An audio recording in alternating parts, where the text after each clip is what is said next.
Antigua Shipyard in our next Zerg versus Zerg. We already had one today when Zenny was facing Live, and Live decided the game in his favor. Now he's starting at the bottom right of Antigua.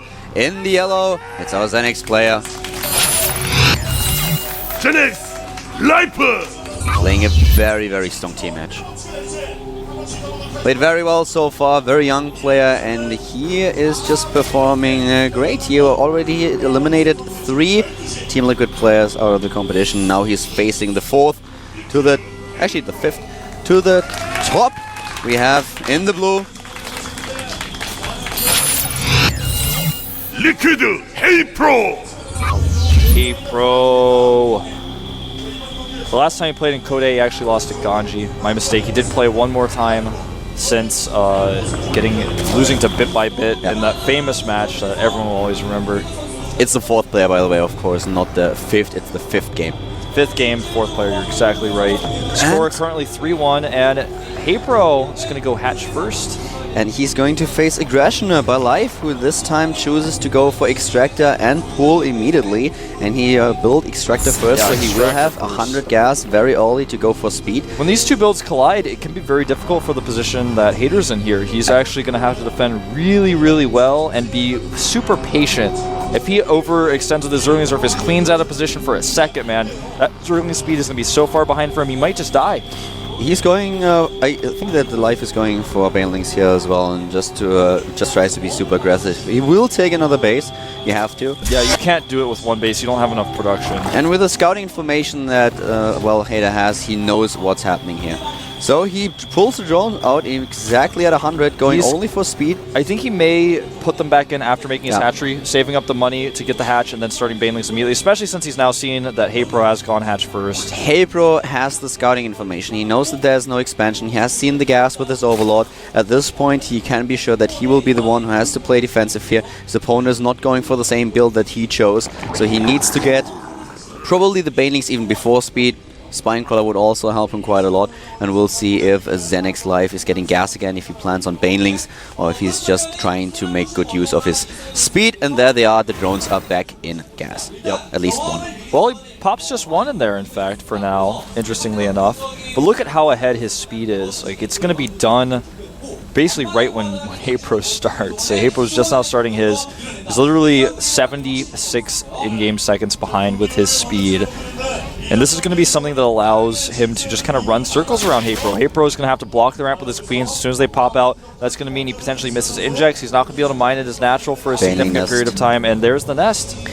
He pulls one drone in first, and then as soon as the 15 are done, he goes for additional drones so that he has enough gas level to morph the Banelings. And at the same time, also once again, Hey Pro with a Spinecrawler and with the Baneling nest a little bit delayed after gas, after speed here, but blocking the ramp, and this is so important. Look at how much he could basically run circles around him here, but yeah, you're right, he has to block the ramp, but he's not mining from here, which means that the hatchery is now finished for us. The next player who is mining first, and so the hatch first doesn't give that many advantages to Hey Pro here. You have no idea how many ZVZs I casted lately where the Zerg player tried to block the ramp, was not able to really do it, and then suddenly he had Zerglings and or Banelings in his main base, and it was just atrocious to watch. I hope you're not going to see it this time, but we have something that is... This guy, we need to change his ID to ZENEX Lair, man, instead of ZENEX Life. He loves that fast Lair. In every single game he's shown us today, fast Lair. He's getting a Lair here. I think... Obviously, we're going to see mutas. Like, what else? Super fast Infestors, it's like too fast for Infestors. It can't be the case. Oh, man. It's like he's trying to force Hey Pro to be defensive while he does this, but I'm not sure how well this is going to actually work out. And he scouts it. He gets in. This is so important for Hey Pro. This is brilliant for Hey Pro. He has exactly the information. He trades a Ling for a Baneling. That's a trade that I would take any day. Yeah. But he knows about the lair. And that's the one thing that he really needed to scout here, so he will be able to defend. He does not necessarily need to get the Evolution Chamber right away. Yeah, he knows he's got a little bit of time. He can drone up here a little bit because he knows his opponent's not going to have that much gas to be pressuring him early on with Banelings. He's actually making a few defensive Banelings, but I think he'll make his Evo Chamber fairly soon. There's the Spire, and Hey Pro getting his own lair as a result right away. Will probably go straight for Infestors. He's probably not going to try to compete with his opponent's Spire tech. That's just something you never want to do in ZVZ. He can try to... Yeah, I would rather see him. I would rather like him to go for Infestors, because he will have a little bit more gas if he plays this well, but everything will be a bit delayed. It depends on how he engages, if he tries to take a third. This is actually really nice. It's like dancing. They dance around each other, try to avoid the banelings. And halfway done with the Spire attack, as Lea's about to finish for HeyPro, 57 against 53 supply. HeyPro has skipped the Evo Chamber and he's only got 2 queens. This is a little bit risky. He's gonna, I mean, he still has time. He may actually just impress me with how long he waits for this, but if he does not get either of those things when the first mutas roll out, he is potentially just gonna die. It's one thing, though, that Life does not know. A lot of Zerg players in this matchup will go with the mutalisks for the Overlord that are scattered across the map instead of rallying them towards their opponent's main base. The Spire now for HeyPro, he tries to fight fire with fire. He will be very, very late with his mutalisks. And the question is going to be what exactly Life is going to do. Is he starting to take down Overlords? Is he looking for them? Or will he just rally his mutalisks towards the main base? Yeah, you're right. That's kills the queen. That's such a good point, because as you mentioned, he doesn't know whether or not his opponent is skimped on the Evo Chambers. You do see additional queens now coming out for HeyPro. Just one, going up to 3, but no, he has 3 and he's building. Oh, okay, you're right.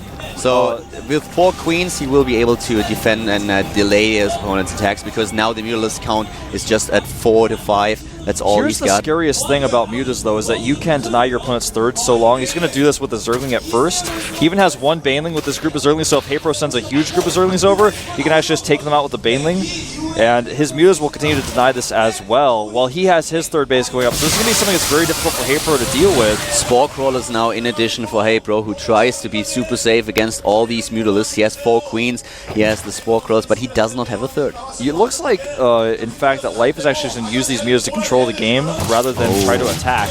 But we have a lot of mutalisks now building for HeyPro. He's getting 10, and this will put him far, far ahead of his opponent's muta count, because Life also used gas to get his Hydra Den. He used gas for +1 attack and for roach speed. He already wants to transition. Yeah, he basically, Life is doing this muta thing as like a bold move to stop the hatchery, to clean up Overlords, and to scare his opponent into defending, forcing those spores. Hydralisk Den is coming up next with his roach run, as you're mentioning. He's already making this transition. He's going to use his third base economy to try to power this up.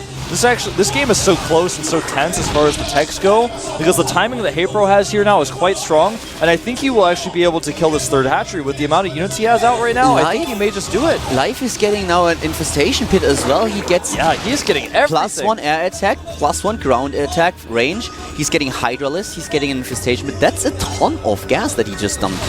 Oh, this is going to be a good trade for HeyPro. He comes in with his mutas first. He has the better count, forces his opponent back.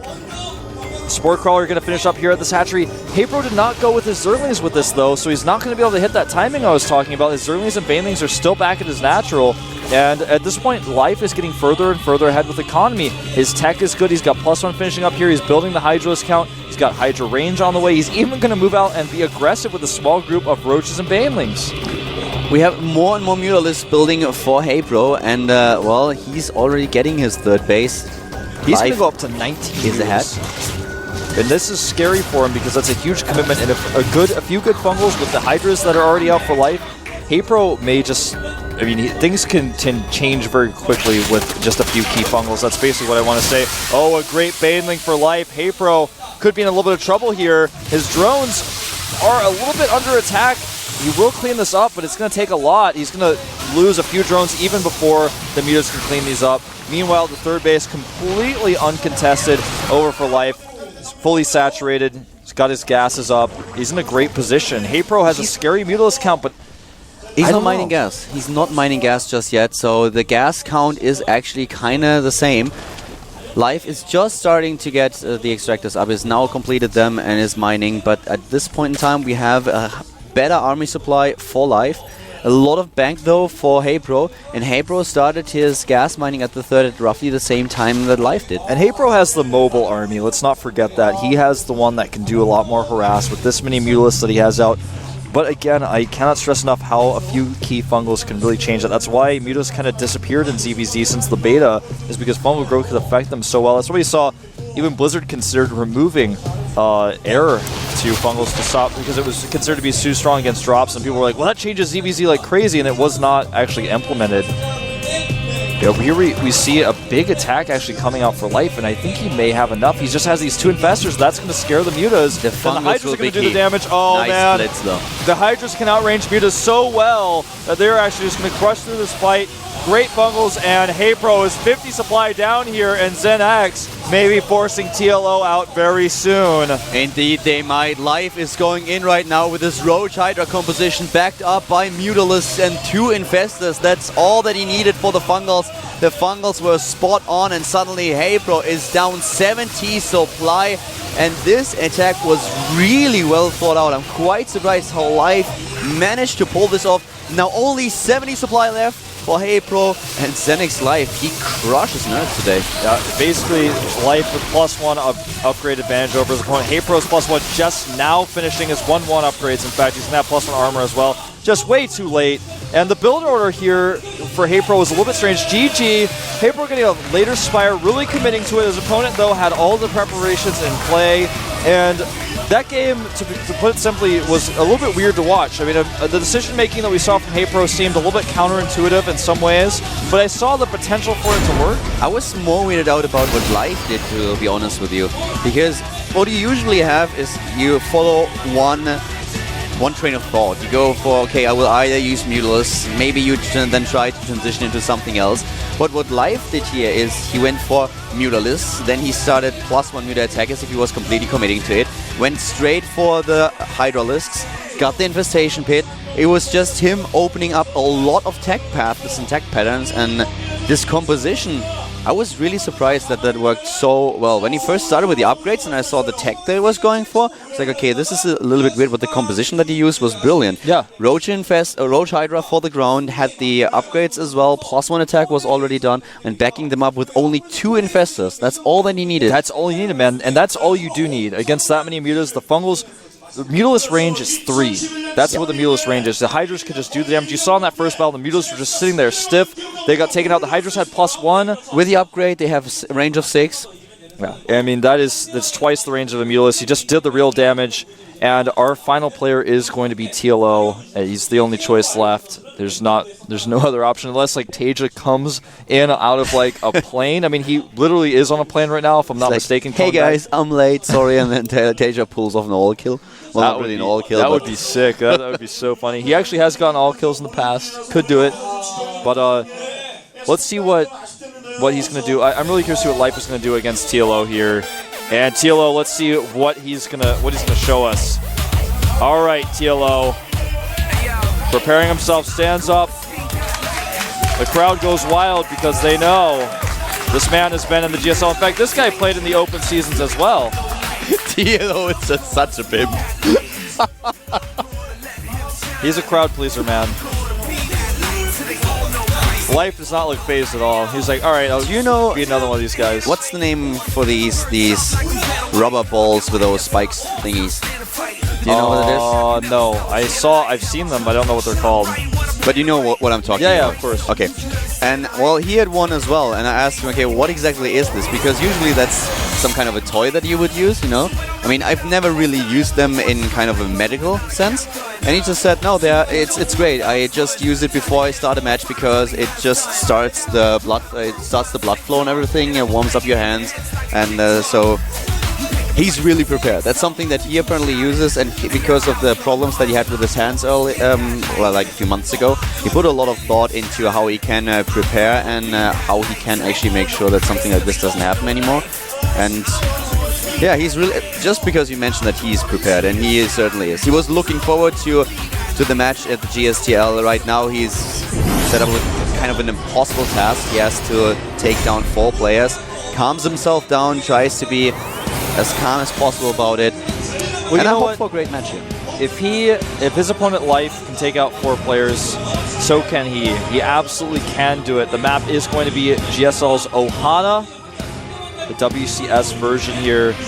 I am wondering what TLO will do against this guy. Will Life do a similar build? Will he do an all-in? He's so ahead in his team, he can't afford to do some crazy risky build against TLO. TLO trying to calm his nerves here. He said in interviews, this is the most mental matchup, one of the toughest matchups for him. He is starting with it. He is the last life. He's the last legs for Team Liquid here. Can he take out Life and stop his reign of terror? Let's find out at the GSTL with Caldor and Wolf.